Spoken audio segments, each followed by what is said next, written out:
नमस्कार मैत्रिणींनो, ज्योत्स्ना रेसिपीमध्ये आपले खूप खूप मनापासून स्वागत आहे। आज आपण अतिशय पौष्टिक असा नाश्ता किंवा ज्वारीचा उपमा बनविणार आहोत। एकदम असा पौष्टिक आणि खायला तर इतका रुचकर आणि पोटभरीचा नाश्ता आहे। चला तर मग बनवूया, कसा बनवायचा ते बघूया। बघा, मी 1 वाटी ज्वारी 5 मिनिटं अगोदर अशी पाण्यातनं भिजत घातलेली होती बघा। आणि लगेच धुवून घेतली तरीही चालतं, परंतु मी थोडं वेळ होता तर भिजत घातलेली होती। मी मिक्सरच्या भांड्यात आता शेंगदाणे बारीक केले, तेच भांडं घेतलेलं आहे। आता ही ज्वारी पूर्ण आपल्याला यात काढून घ्यायची आहे आणि छान असं रवाळ आपल्याला दळून घ्यायचं आहे प्रमाणे। खूप जाड ठेवायचं नाही, कण्या याच्या म्हणजे बारीकच करायच्या। रवा असतो ना आपला बारीक रवा, त्या पद्धतीने बारीक करायचं आहे। बघा, मी त्या वाटून घेतलेलं आहे। आता आपल्याला हे ठेवून द्यायचं आहे साईडनी। भांड्यात काढून घेते, गॅसवर कढई ठेवलेली आहे, 1 चम्मच तेल गरम करून घेतलेलं आहे। आता अर्धा चम्मच मी मोहरी, 1 चम्मच जिरं टाकत आहे। जिरं मोहरी छान फुलू द्यायची। त्यानंतर मी एक कांदा असा बारीक कट करून घेतलेला आहे, तो टाकायचा आणि आपल्याला हे छान व्यवस्थित शिजवायचं आहे। आता मी येथे एक 4-5 अशा मिरच्या कट करून घेतलेल्या आहे।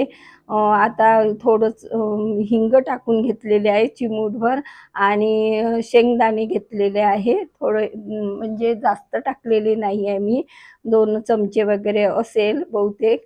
2च चमचे आहेत। आता मी काही मिरच्यानं अशा कट करून घेतलेल्या आहे। कढीपत्ता घेतलेला आहे। यातनं तुम्ही तुमच्या आवडीच्या भाज्या टाकू शकता, शिमला मिर्च, गाजर वगैरे यात यावेळेला आपण टाकू शकतो, परंतु मी घेतलेल्या नाही आहे भाज्या। या पद्धतीने बनवीत आहे। आता टमाटर घेतलेला आहे मी, एक टमाटर बारीक चिरून घेतलेला आहे व्यवस्थित। आता तो आपल्याला या मिश्रणामध्ये टाकून घ्यायचा आहे।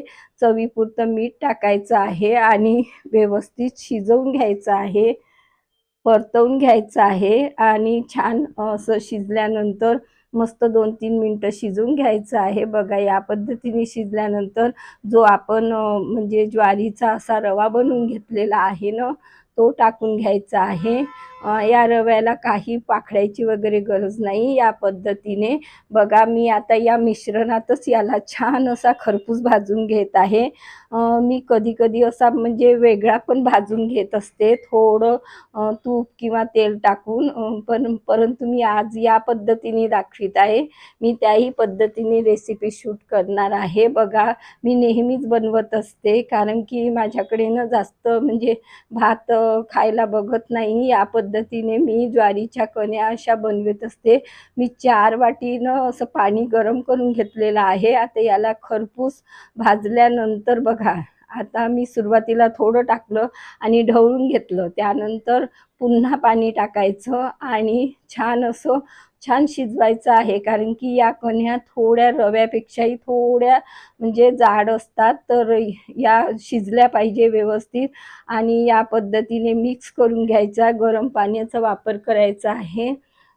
आणि बघा, असं मस्त झाकून मी शिजवून घेतलेलं आहे। अधून-मधून बघायचं, नाही तर बुडाला लागू शकतं। बघा, आता मी चेक करत आहे, कण्या म्हणजे बारीक असतात तरी शिजल्या की नाही म्हणून। बघा, छान शिजलेल्या आहे।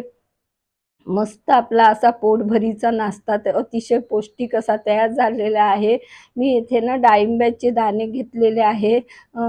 तुम्ही नाही घेतले, स्किप केले तरी चालते, माझ्याकडे आवडतात यात म्हणून मी टाकलेले आहे आणि कोथिंबीर टाकून घेतलेली आहे। बघा, मस्त असा आपला नाश्ता तयार झालेला आहे, अतिशय पौष्टिक। कशी वाटली तुम्हाला माझी पद्धत? नक्की ट्राय करा आणि कमेंट्स करून कळवा।